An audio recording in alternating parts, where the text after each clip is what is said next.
તો જય માતાજી બધા મિત્રોને. અત્યારે અમે આવી ગયા છીએ પાછા ધીરુ દાદાને મળવા, અને આજ તમને એક વાર્તા હારી સંભળાવશે. તો આનો મતલબ એવો છે કે આપણે આ જૂના માણસો હોય એની કાંઈક યાદી રહી જાય આપણી પાસે, એટલે આપણે આ પ્રયાસ કરવી છે આવો. બાકી બીજો કાંઈ ઉદ્દેશ છે નહીં આપણો, કેમ કે આવા જૂના માણસો હોય એમની થોડીક યાદી રહી જાય આપણી પાસે.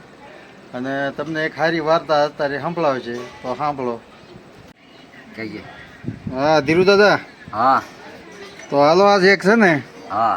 વાર્તા એક સારી સંભળાઈ દો આજ, એટલે આ બધા આપણા મિત્રોને મજા આવી જાય એવી વાર્તા કરો આજ. હા, તો સાંભળો દોસ્તો, એક એવી વાત કરું છું કે એક નારદ હતા અને એક કૃષ્ણ ભગવાન.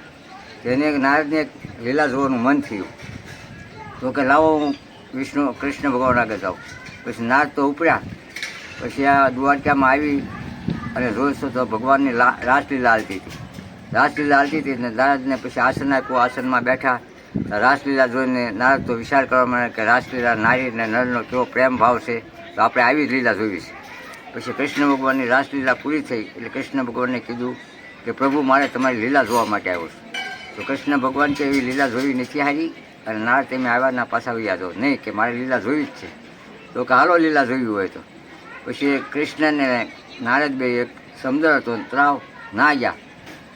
તળાવના કાંઠે જઈને પછી કૃષ્ણ ભગવાન કીધું કે નારદજી, આપણે કેટલા વર્ષોથી ભેગા થયા, કેટલા દિવસોથી, તો અત્યારે હાલો ડબકી દોર રહીએ અને આનંદ કરીએ.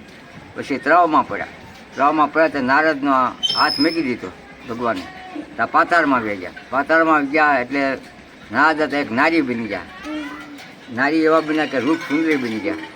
અને નારદ તો પછી બધો નારદનો વિચાર ભૂલી ગયા અને કે હું નારી છું, અને રખડતા પકડતા થઈ ગયા અને આટા મારે અને કે હું ક્યાં જાય શેકલી હતી. એમ કરતાં કરતાં પછી એક પાતાળમાં નગરી બની ગઈ. પછી કૃષ્ણ ભગવાને રાજાનું એક રૂપ ધરી લીધું અને રાજા બન્યા, પાતાળના રાજા બન્યા. અને એ ફરતા ફરતા કૃષ્ણ ભગવાન હાલ્યા પછી એક વડલાની હેઠી નિરાશ થઈને નારી બેઠેલી, ત્યાં કૃષ્ણ ભગવાન ભાળી ગયા. હા, કે નારી કેવી છે કે. પછી નારીને એને રાજમાં લઈ ગયા. પછી રાજમાં લઈ ગયા અને પોતાની પટલાણી બનાવી અને ભગવાને એને ભેગા લગ્ન કર્યા. પછી વર્ષો જતા એને એક પુત્રનો જન્મ થયો.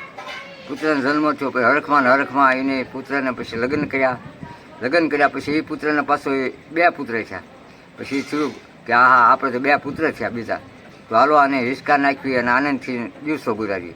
ત્યાં એ બે પુત્ર મોટા ઉંમર લાયક થયા. તે બે પુત્રને પૌણાવ્યા, તારને 4 થયા. 4 થયા એટલે 4ના પાછા બીજા 8 થયા. એમ કરતાં 66 પુત્ર થયા. પછી દાદો ઉંમર જતા ગઢા બે બની ગયા. પછી કીધું કે હવે આપણે બાળકોને રમાડીએ અને મોજથી આનંદથી રહીએ. એમ દિવસો કાઢતા કેટલાક દિવસો વીતી ગયા. અને પછી મોટો છોકરો રાજ આપ્યું અને રાજ કરે અને આ બાળ બચ્ચાની ધ્યાન રાખે. એમ કરતાં પછી પોતાના રાજાનું અવસાન થયું. એટલે પછી એ ગામનો રિવાજ એવો હતો કે પોતાના પતિ મરી જાય એટલે પોતાની એસટીને ભેગી બાળી દેવાય. પછી કીધું કે રાણી સાહેબા, તમે હવે તૈયાર થઈ જાઓ એટલે તમને તે ભેગા બાળવાના છે. તો કે ના, મારે કે બળવું નથી. તો કેમ કે બળવું નથી? અમારા ગામનો રિવાજ એવો છે કે ભેગું બળવું જ પડે. ત્યાં પછી કે અહીંયા બળવું એ કે હું ભાગીને વહી જાઉં, બીજે જઈને હાથે મરી જાઉં તો સારું.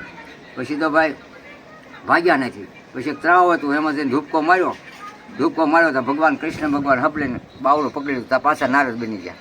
નારાયણ કે હા, કે મને કેવી લીલા ભગવાન તમે બતાવી. કે એક શાકીરની માલપા તો કે આવી લીલા ગરીબમાં બતાવી દીધી. 66 છોકરા થઈ ગયા, 66 છોકરાની માં હું થઈ ગઈ. આવી ભગવાન લીલા બતાવી બીજાને કોઈને ન બતાવતા ભગવાન. એવી વાત છે ભાઈ. વાહ. કૃષ્ણ ભગવાને લીલા બતાવી ને. હા. તો આવું છે મિત્રો. આ વાર્તા તમને કેમ લાગી? જો આ વાર્તા તમને સારી લાગી હોય તો લાઈક, શેર અને સબસ્ક્રાઈબ અમારી ચેનલને કરી નાખજો.